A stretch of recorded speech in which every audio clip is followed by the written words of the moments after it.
আমার উপরেও হামলার হুমকি আছে। সরকার ইতিমধ্যে আমাকে নিরাপত্তা দিতে চেয়েছে, আমি সেই নিরাপত্তা সবিনয়ে প্রত্যাখ্যান করেছি। কারণ আমি মনে করি মহান আল্লাহ তাআলাই নিরাপত্তা দাতা বলে আমি মনে করি। আমি আগের মতোই চলি এবং আপনারা জানেন যে আমি কোনো সময়ই কোনো রকম সরকারি নিরাপত্তা গ্রহণ করি নাই। এমনকি সরকারে যখন ছিলাম তখনও আমি কখনো গানম্যান গ্রহণ করি নাই। এরকম মিথ্যা অভিযোগ করা হলে আমাদেরকে আইনে আমার তো আর জাস্টিস পাওয়ার আর কোনো জায়গা নেই। কারণ আপনারা জানেন যে বাংলাদেশে এখন একটা অস্থিতিকর পরিবেশ বজায় হচ্ছে।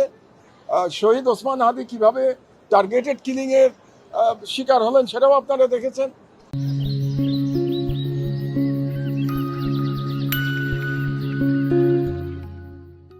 আমার উপরেও হামলার হুমকি আছে। সরকার ইতিমধ্যে আমাকে নিরাপত্তা দিতে চেয়েছে, আমি সেই নিরাপত্তা সবিনয়ে প্রত্যাখ্যান করেছি। কারণ আমি মনে করি মহান আল্লাহ তাআলাই নিরাপত্তা দাতা বলে আমি মনে করি। আমি আগের মতোই চলি এবং আপনারা জানেন যে আমি কোনো সময়ই কোনো রকম সরকারি নিরাপত্তা গ্রহণ করি নাই। এমনকি সরকারে যখন ছিলাম তখনও আমি কখনো গানম্যান গ্রহণ করি নাই।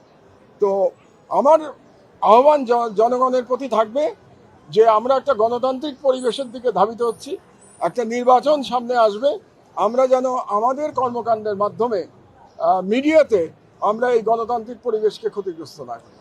আমরা মামলায় বলেছি যে শহীদ ওসমান গনি মৃত্যুর সংবাদকে কেন্দ্র করে যে শরীফ ওসমান হাদির মৃত্যুর সংবাদকে কেন্দ্র করে যে অপ্রীতিকর ঘটনা ঘটেছিল সেটা থামানোর জন্য আজকে যিনি বাদী মাহমুদুর রহমান উনি সর্বপ্রথম তার পত্রিকায় লিখে উনি চেষ্টা করেছেন, যে তারপরও যে আসামি দুইজন আছেন তারা শুধুমাত্র অস্থিতিশীল পরিস্থিতিকে আরও খারাপ করে তোলার জন্য এবং আমার দেশের বিরুদ্ধে মাহমুদুর রহমান সাহেবের বিরুদ্ধে ঘৃণা এবং বিদ্বেষ তৈরি করার জন্য তারা ফেসবুক পোস্টে এই ন্যাক্কারজনক ঘটনাকে তারা আমার দেশের সাথে জড়িত করেছে। তারা বলতে চেয়েছে যে প্রথম আলো পত্রিকায় আক্রমণের সাথে আমার দেশ জড়িত, যেটা পুরোপুরি মিথ্যা কথা।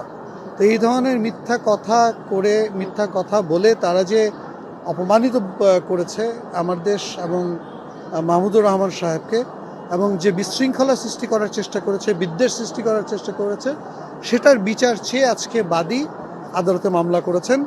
আদালত মামলাটা দেখেছেন, দেখে 505 ধারার জন্য প্রয়োজনীয় পদক্ষেপ নেওয়ার জন্য কি আদেশ দিতে হবে না আদেশ দেবেন।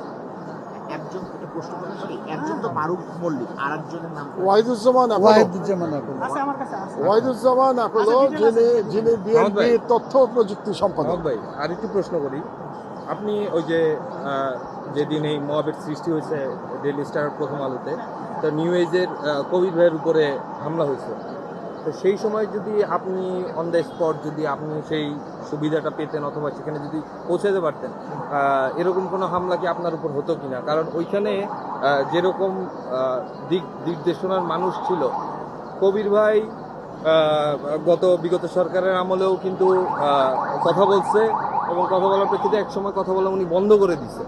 তো এরকম হামলা কি আপনার উপরে হতে পারতো?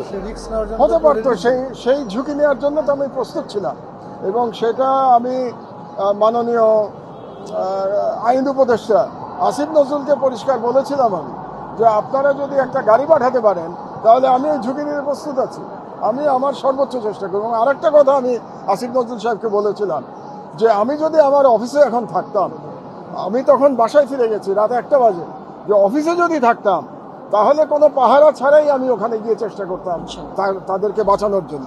এবং শুধু আসিফ নজরুল সাহেবই নন, আরও অনেক উপদেষ্টার সাথে আমার কথা হয়েছে ওই রাত্রে, এবং মামলা যখন চলমান হবে এই সমস্ত উপদেষ্টাকে আমি সাক্ষী হিসেবে এই মামলায় নিয়ে আসার প্রত্যাশা ব্যক্ত করছি।